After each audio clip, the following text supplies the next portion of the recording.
A world without the word no. All right, let's jump right into something kind of wild.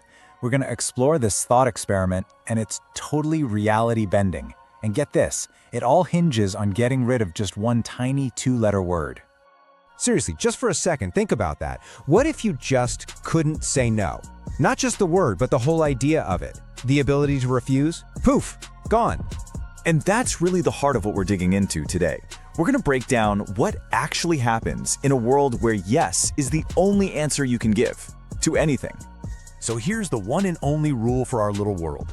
The word no is just gone, wiped from existence. You can say sure, you can say of course, you can say yeah, but you can never ever refuse. And this is where it gets really interesting, when you start to see how this one little change messes with, well, everything. So, let's start big, okay? Let's talk politics and, public life.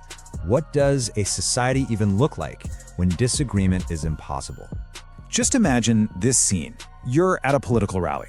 There's a big crowd, a politician up on a stage, and they're talking about something that should be super controversial, right? Something like, say, raising taxes.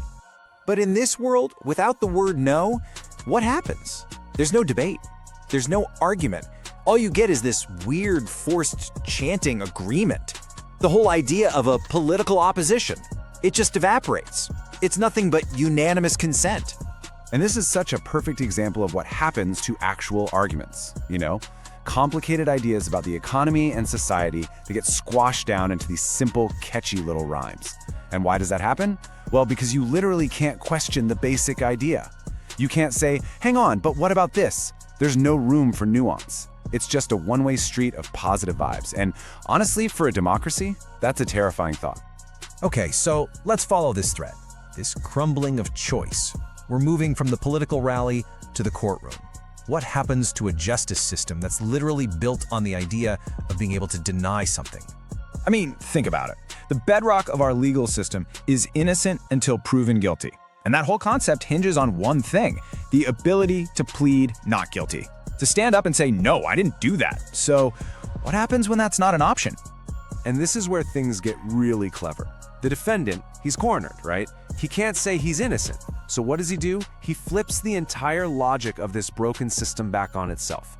He asks the lawyer a question that the lawyer, by the rules of this world, cannot say no to. It is the perfect, inescapable trap.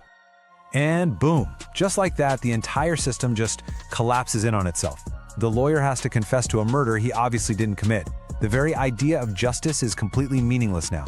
Guilt isn't about facts or evidence anymore. It's just about who's better at asking a question you can't get out of.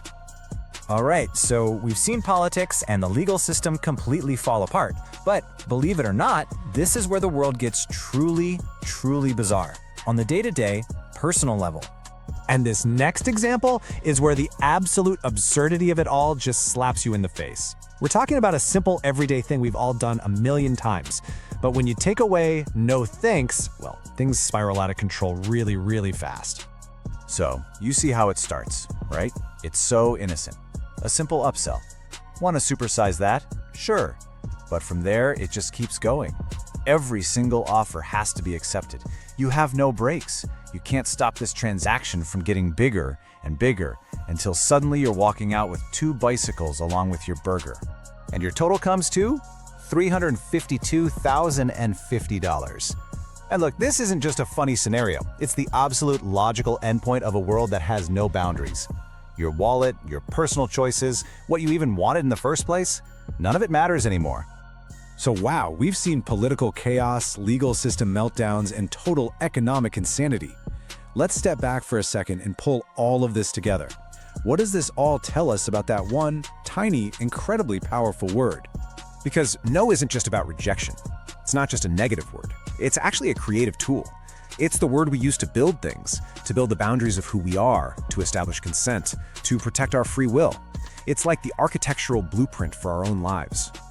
And what's so cool is how you can see all our examples reflected right here.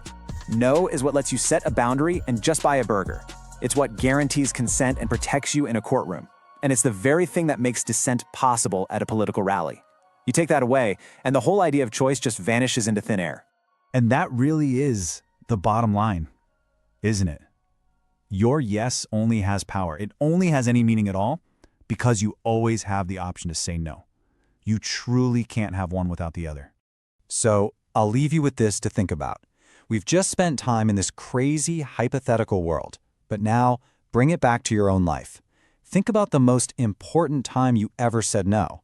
Maybe it changed a relationship or your career or what you believe in. What was that moment? And more importantly,